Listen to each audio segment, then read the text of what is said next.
I, Mr. Ziaur Rahman, do hereby declare independence of Bangladesh.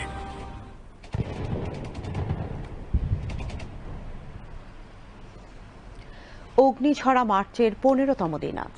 1971 সালের উত্তাল মার্চের প্রতিটি দিন ছিল এক একটি অগ্নিস্ফুলিঙ্গ।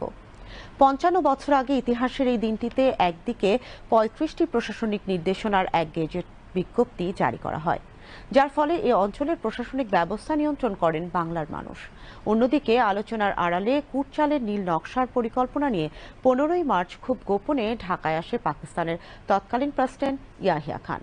16ই মার্চ থেকে বৈঠক শুরুর ঠিক আগের এই দিনটিতে রাজপথে লাখো মানুষের উত্তাল সমুদ্র। স্বাধীনতার স্বপ্নে বিভোর জনতা তখন যুদ্ধের মানসিক প্রস্তুতি আর মুক্তি অর্জনের পথে দৃঢ় প্রতিজ্ঞ। দর্শক, আরিফিন মাসুদের রিপোর্টে আজ আমরা ফিরে দেখব 71-এর অগ্নিঝরা মার্চের ঘটনা প্রবাহ নিয়ে ইতিহাসের আজকের দিনটিকে। 15ই মার্চ 1971 উত্তাল মার্চ তখন পার করছিল অসহযোগ আন্দোলনের দ্বিতীয় সপ্তাহ। স্বাধীনতাকামী জনতার আন্দোলন, স্লোগান, মিছিল, বিক্ষোভ আর সমাবেশের সীমাবদ্ধতা পেরিয়ে এ সময় রূপ পায় মহাবিপ্লবে। 15ই মার্চ এক ঐতিহাসিক বিজ্ঞপ্তিতে 35টি প্রশাসনিক নির্দেশ জারির মধ্য দিয়ে কার্যত বাংলায় অচল করে দেয়া হয় পাকিস্তানি শাসন, যা ছিল এ অঞ্চলে এক সমান্তরাল সরকার ব্যবস্থার সফল বাস্তবায়ন। এই টানটান উত্তেজনার মধ্যেই কঠোর গোপনীয়তায় এদিন বিকেলে করাচি থেকে বিশেষ বিমানে ঢাকায় আসেন পাকিস্তানের তৎকালীন প্রেসিডেন্ট ইয়াহিয়া খান। একদিকে 35 দফা নির্দেশে রাষ্ট্রের পূর্ণ নিয়ন্ত্রণ বাংলার মানুষের হাতে, আর অন্যদিকে পাকিস্তানি জান্তার কুটচাল। এই বীর মুক্তিযোদ্ধা জানান, এমন গভীর সংশয়ের মধ্যে 16ই মার্চের বৈঠকের আগে থেকেই যুদ্ধের প্রস্তুতি নিতে শুরু করেছিলেন তারা। মার্চের প্রথম দিকে আমি ঢাকায় ছিলাম। 3 তারিখে আমি ঢাকা থেকে গ্রামের বাড়ি সিরাজগঞ্জ যাই। উত্তাল অবস্থার মধ্যেই আমি যাই যে আবার 14 তারিখের দিকে ফেরত আসব। তখন আমি ক্লাস 10-এ পড়ি। কিন্তু দেশের উত্তাল অবস্থার কারণে, রাস্তাঘাটের অনেক সমস্যার কারণে আমি আর আসতে পারলাম না।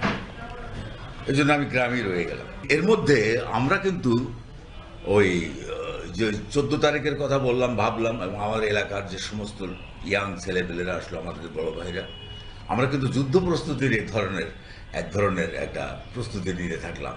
এই লাঠি টাঠি নিয়ে এটাতে আমরা লেফট রাইট করে একটা দুর্গের মতো একটা বাড়ি ছিল, তখনকার জমিদার বাড়ি, ভঙ্গুর বাড়ি।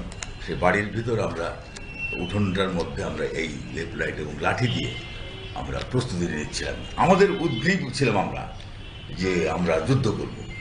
এই উদ্গ্রীবটা আমাদের মধ্যে তৈরি হয়ে গেছিল। উত্তাল মার্চে ঢাকাসহ দেশের বিভিন্ন অঞ্চলের মতো ঢাকা বিশ্ববিদ্যালয় ও অন্যান্য বিশ্ববিদ্যালয়েও চলে সশস্ত্র যুদ্ধের প্রস্তুতি। এই বীর মুক্তিযোদ্ধা বলেন, যাত্রাবাড়ি ও মাতাইল সহ ঢাকার বিভিন্ন স্থানে এ সময় দেওয়া হতো ট্রেনিং। একটা কথা আছে কবির, এখন যৌবন যার, যুদ্ধে যাবার সময় তার। শুধু এইটাই ছিল, আমাকে যুদ্ধে আমি যেতে চাচ্ছিলাম না, আমার রক্ত আমাকে টকবক করছিল, আমার অন্তর চড়ছিল। আমার তখন বয়স মাত্র 21 বছর। আমি তখন জগৎ কলেজে পড়ি। বাংলাদেশের বিভিন্ন ইউনিভার্সিটি এবং কলেজে এবং কি বলে সাব ডিভিশন হেডকোয়ার্টারগুলোতে অজস্র ট্রেনিং হচ্ছিল। কেউ বাঁশের লাঠি নিয়ে, কেউ আপনার কি বলে ডামি রাইফেল নিয়ে, এবং অনেক জায়গায় ছিল এটা কাঁটাতারের বেড়া দিয়ে রেখেছিল। যেমন আমাদের গ্রামে বলছি আমি, মাতুয়াইল, এখানে একজন শামসু বলে একজন ট্রেনিং আর্মির লোক ছিল, সাবেক হাবিলদার মনে হয়। সে কাঁটাতারে বেড়া দিয়ে বলছিল যে কাঁটাতারে বেড়া দিয়ে তোমাকে ক্রলিং করতে হবে। তো ক্রলিং করতে তো আমাদের অভ্যস্ত না অনেকেই কেন, বেশিরভাগই 90% 95% লোক। তো ক্রলিং করার সময় যদি উঁচু হয় তখন কাঁটাতারটা লেগে যাচ্ছে। এই জন্যই ক্রলিংটা ঠিক মতো শিখছে। তারপরে কীভাবে রাইফেল ধরতে হবে, রাইফেলটা কোথায় ঠেকাতে হবে, যদিও ডামি রাইফেল শিখে ফেলছি আমরা। তো আমাদের ট্রেনিং নিচ্ছিলাম কিন্তু তখন, because we were ready for fight. ইতিহাসের এই দিন থেকে সকল সরকারি ও স্বায়ত্তশাসিত প্রতিষ্ঠান পুরোপুরি মেনে চলা শুরু করে বাংলার শাসন। এদিন থেকে ট্যাক্স খাজনা সম্পূর্ণভাবে বন্ধ করে দেওয়া হয়।